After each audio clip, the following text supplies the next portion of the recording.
নমো কৃষ্ণ শংকৰ গুৰু হৰি ৰাম ৰাম হৰি ৰাম হৰি ৰাম। যমদূতৰ সংবাদ প্ৰথম খণ্ড পদ। ৰাম নিগদতি শোক শুনা নিপপৰীক্ষিত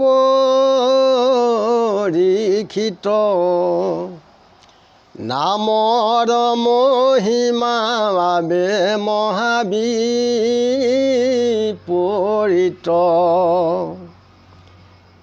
ধন্য ৰাজা কৃষ্ণৰ কথা তুমি লৈছাদ যমৰ দূতৰ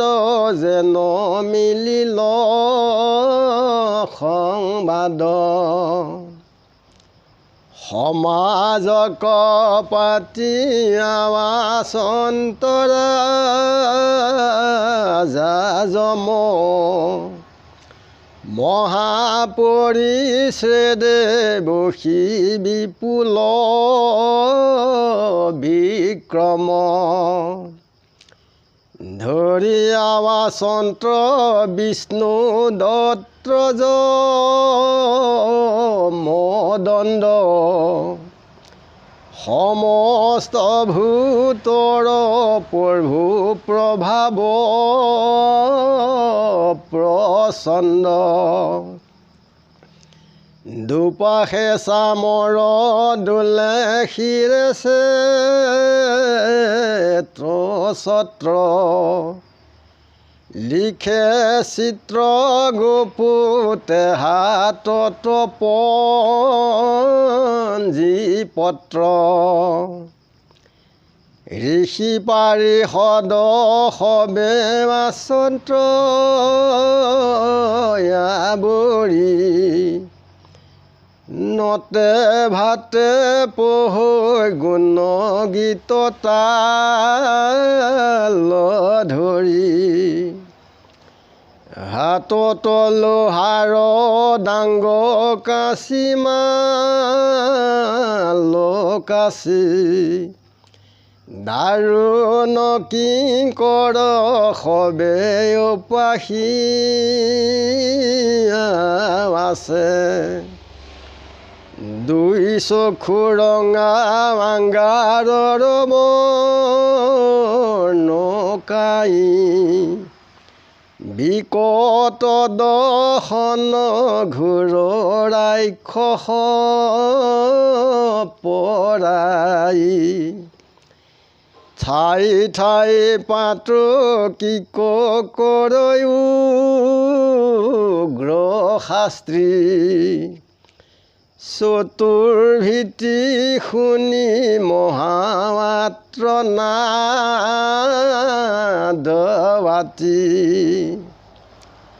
যমৰ পুৰত হেন বহল সমাজ মহাপৰিচ্ছেদে বসি আছে ধৰ্মৰাজ সেই বেলা তিনি দূতে মহাপীৰা পাই কাহে খৰৈ সন্মুখত মাত্ৰ নাই বিবৰ্ণ বদন দেখি মনে মহাক্লেশ ভয়লা দূত পাছে সেই সভাত প্ৰৱেশ ৰাজাক দেখিয়া মাতি মৰম গলা চৰি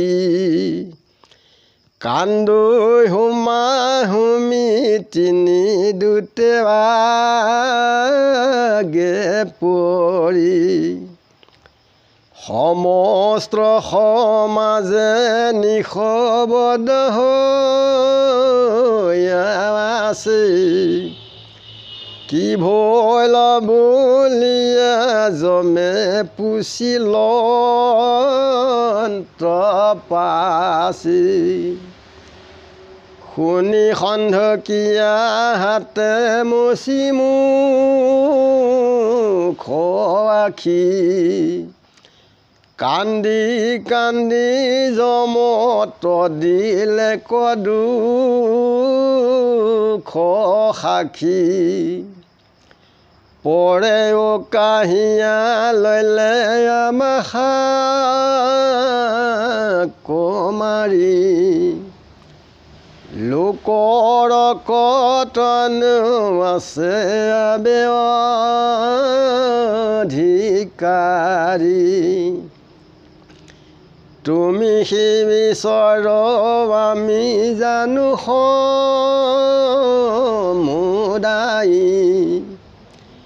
নাহি দণ্ড ধৰ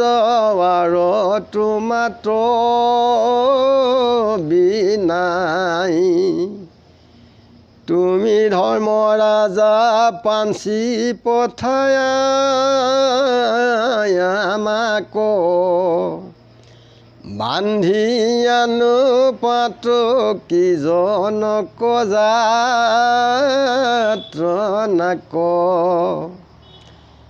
পাপ পুণ্য বিচাৰি আপুনি দিয়া ফল কৈতনতো শুনি যমদূতক দুৰ্বল কামপুখুৰা খুৰ সবে জাৰ দেখি খংগ নতু দেখি কহি তোমাৰ গা ভংগ তোমাৰ সেৱা দেখে পাপী কয়া নুধৰি হাতে গলে বান্ধি আছা মোৰ গাজৰি নাৰায়ণ আইস বুলি দিজে দিলে ডাক কৈৰচাৰি সিধে বাসি শুনিলে কতাক নাহি ভয় বুলি আকাশতৰা পাৰে খেদি আহি পাইল যেন বিজুলী সঞ্চৰি নুপুচিয়া মাত্ৰ একো জুৰিলে ককিল বেতৰ বাৰিত জিও আমাৰ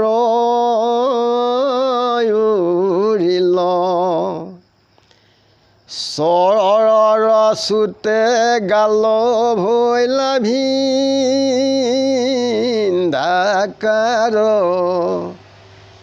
গদাৰ কুবত কলা ধাতু মাত্ৰ ৰৈল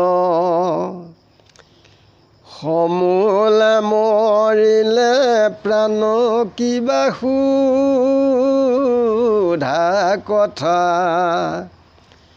কতে কহিব ৰাজাই আমাৰ অৱস্থা সিটো চাৰি কোন কহিও ককাৰ দূত নতু দেখি হেন মহাৰূপয় ভূত চাৰু চতুৰ্ভুজ শ্যামতনু পীত বাস অলংকাৰে শুভে যেন সূৰ্যৰ প্ৰকাশ দেৱতয়ত্ৰ মহাসুকুমাৰ বেশ পাপী কললে কাহি ভাঙিয়া দেশ তোমাক বুলিলা বাক্য গৰিহা যতে ক মোৰ মুখে পঢ়ো তাক কহিব কতে ক কাৰ দূত সিটো কহিও ভাল কৰি তাহা নহাতত নজানিলে যাইব মৰি নিচিনিলে নাশ হৈব ইবাৰ সমুলি আছো কোৱা মাৰ আপোনাৰ হৈব বুলি। শুকমুনিয়ে পৰীক্ষিত স্বৰূপ আমাৰ মনুষ্য লোকক ঈশ্বৰ মহিমাৰ কথা কৈছে যে যমে এখন বহল সমাজ পাতি পেলায় তাত মহা বিপুল বিক্ৰমে বিষ্ণুদত্ত আৰু ধৰ্মদণ্ডৰ ধৰি আছে সমস্ত ভূততেই তেওঁ প্ৰচণ্ড প্ৰতাপস্বৰূপে সকলোতে তেওঁ পৰমাই জীৱ জগতক কৰ্ম অনুসাৰী সকলোকে চেজাই দিয়ে দুপাশেৰে চামৰ দোলেৰে শ্বেতছত্ৰ দি আছে আৰু চিত্ৰগুপ্তই কৰ্ম অনুসাৰে পাপ পুণ্য এইবিলাক চিত্ৰগুপ্তই লিখি থাকে ঋষিসকলে পাৰিষদে আৱৰি পেলাই সমাজত আছে আৰু নতভাতে গুণ মহিমাৰ তাল বাই পেলাই গাই আছে আৰু যমদূতে হাতত লোহাৰ ডাং লৈ পেলাই মালৰ কাছে কিংকৰক সেৱা কৰি আছে আৰু তেওঁলোকৰ চকু দুটা ৰঙা আংগাৰৰ বৰ্ণৰ শৰীৰটো হৈছে কোলা বিকৃত দশন আৰু ৰাক্ষসৰ নিচিনা ঠায়ে ঠায়ে পাপীসকলক অনেক উগ্ৰ শাস্তি দিছে এইবিলাক চাৰিওফালে শুনি বৰ আত্মনাদ লাগে আচৰিত লাগে যমে সেই সমাজ পাতি পেলাই মহাপৰিচ্ছেদে থাকোঁতেই তাতে তিনি যমদূত গৈ পেলাই তাত মহাপীড়া পায় খৰ উশাহেৰে মাত লগাইছেগৈ যমক বিবৰ্ণ বদনেৰে গৈ যমে দেখি পেলাই আচৰিত হৈছে যে তোমালোকৰ কি হ'ল এইবুলি সুধিছে তেতিয়া যমদূতে চকু পানী মচি কান্দি কান্দি যমক সেৱা কৰি কৈছে যে আপুনি আমাক যি পাপীক আনিবলৈ কৈছিলে বিষ্ণুদূতে আমাৰ পৰা কাঢ়ি ল'লে যে আমাতকৈ আৰু কোনোবা অধিকাৰী আছে নেকি যে আপুনি পাপ পুণ্য সকলো বিচাৰ কৰে আপুনি ঈশ্বৰ যে এনেকুৱা কেনিবিধে আছে নি আমাক কোৱা যে হাতে গ'লে বান্ধি আনোতেই ব্ৰাহ্মণে আইষ নাৰায়ণ বুলি ক'লে কোৱা মাত্ৰই কোৰ চাৰি সিদ্ধ হৈ আহি বিজুলী সঞ্চৰে আমাৰ পৰা কাঢ়ি মাৰপিট কৰিছে আমাক আৰু আমি কোনোমতে তেওঁলোকৰ বেতৰ পহাৰত জীৱ লৈ পেলাই আমি সাৰিছোঁ তেওঁলোকৰ গদাৰ কোবত আমাৰ কেৱল কলা ধাতুহে ৰৈ আছিলে তেওঁলোকৰ ৰূপ আছিল চামবৰ্ণৰ অলংকাৰে শোভাবৰ্ধন সূৰ্যৰ সদৃশ সুকুমাৰ তনু পাপীক নিওঁতেই তোমাৰ আজ্ঞা ভংগ কৰিলে আৰু আপোনাকো বহুত তিৰস্কাৰ কৰিছে এইবুলি যমদূতক কৈছে যে আপুনি আমাক কওক নিচিলে আমাক তেওঁলোকে সমলি মাৰি পেলাব আৰু আপোনাও এই অপজা ৰৈ যাব ৰামকৃষ্ণ ৰাম বোলা শুনা ভাই অন্যায় নকৰ মনে 14 সাখী সমে যমৰ দেৱান দেখিওক সৰ্বক্ষণে ইমানটোৱে সবাৰ চৰণত সেৱা জনাই ৰাখিছোঁ আৰু গুৰু কৃষ্ণ কৃষ্ণ হৃদয়